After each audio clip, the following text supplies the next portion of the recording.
गुणनखंड या अपवर्तक दोनों एक ही नाम है, चाहे गुणनखंड पूछे जाए चाहे आपके अपवर्तक पूछे जाए। किसी संख्या का गुणनखंड उस संख्या को पूरा पूरा विभाजित कर देता है। किसी संख्या का गुणनखंड उस संख्या को पूरा पूरा विभाजित कर देता है। जैसे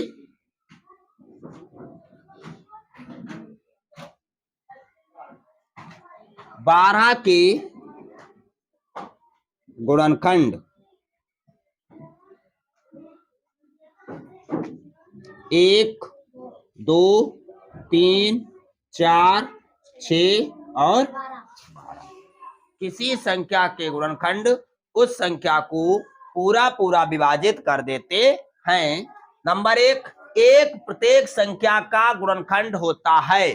एक आप किसी के भी गुणनखंड निकालोगे, एक सभी संख्याओं का गुणनखंड होगा।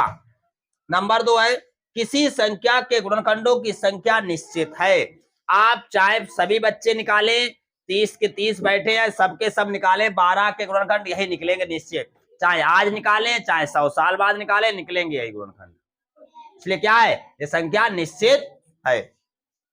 किसी संख्या का गुणनखंड उस संख्या के बराबर या उससे छोटा होता है। देख लो, किसी संख्या 12 के गुणनखंड है, या तो 12 के बराबर होगा या उससे छोटा होगा, या स्वयं का गुणनखंड होती है। उभयनिष्ठ गुणनखंड क्या होता है, किसी दो संख्याओं का,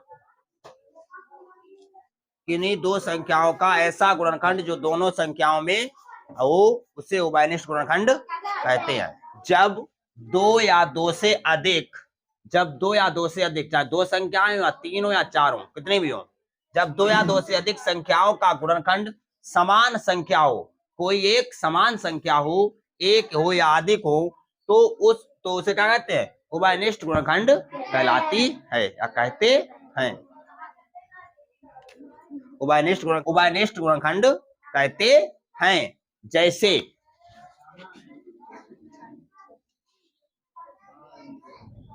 12 के गुणनखंड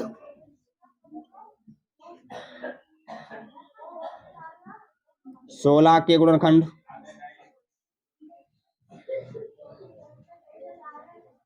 निकालो 12 के क्या, 16 निकालो,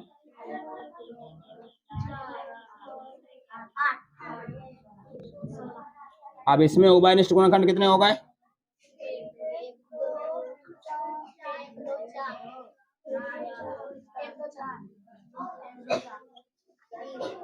1, 2, 4, संख्या कितनी हो गई इनकी, उभयनिष्ठ गुणनखंड।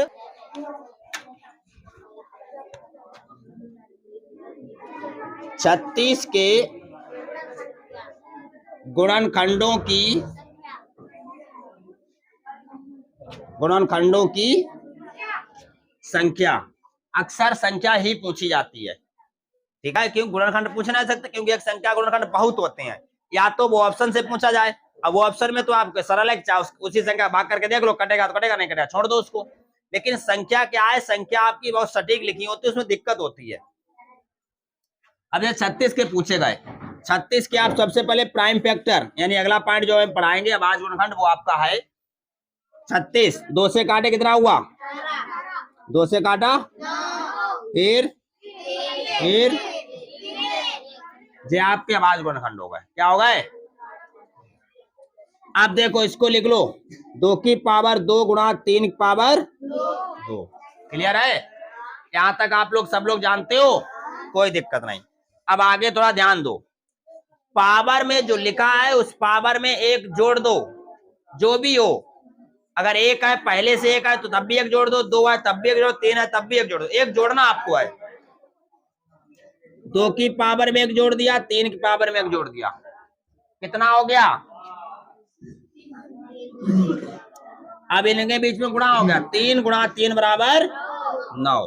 कितनी संख्या हो गई, 9। यही आपकी संख्या हो गई, क्या हो गई, क्लियर कर ले, देख लो कैसे क्लियर किया। देखो इसके फैक्टर ही बड़े होंगे, 2 72 2 36 2 18 2 9 3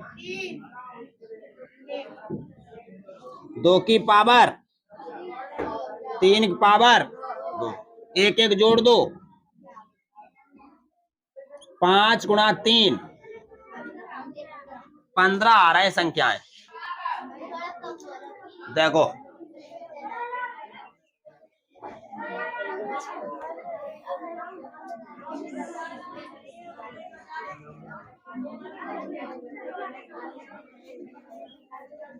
किसी संख्या का अपवर्त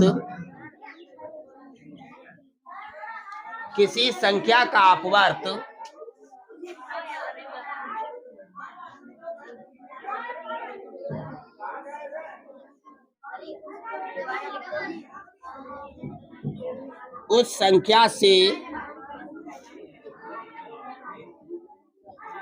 पूरा पूरा विभाजित होता है। किसी संख्या का अपवर्त उस संख्या से पूरा पूरा विभाजित होता है। किसी संख्या का अपवर्त उस संख्या से पूरा पूरा विभाजित होता है। जैसे 7 के प्रथम 10 अपवर्त 7 के प्रथम 10 अपवर्त क्या होंगे?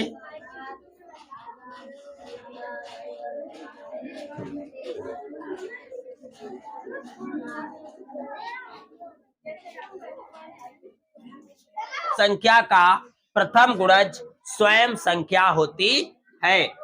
किसी संख्या का गुणज उस संख्या के बराबर या उससे बड़ा होता है। किसी संख्या के गुणज अनिश्चित होते हैं। अभी हमने कहा उभयनिष्ठ अपवर्त 2 या 2 से अधिक संख्याओं का उभयनिष्ठ अपवर्त कहलाता है यदि वह प्रत्येक संख्या का अपवर्त हो। जैसे 4 का अपवर्त 4 8 12 16, 6 का अपवर्त 6 12 18 24, उभयनिष्ठ अपवर्त 12 24 36, इसी प्रकार 48, यानी 12 का जितनी बार गुणा करते हैं वो सब क्या होंगे? उभयनिष्ठ अपवर्त होंगे। सबसे छोटी उभयनिष्ठ अपवर्त संख्या लासा होती है। सबसे छोटी उभयनिष्ठ अपवर्त संख्या लासा होती है। क्लियर है?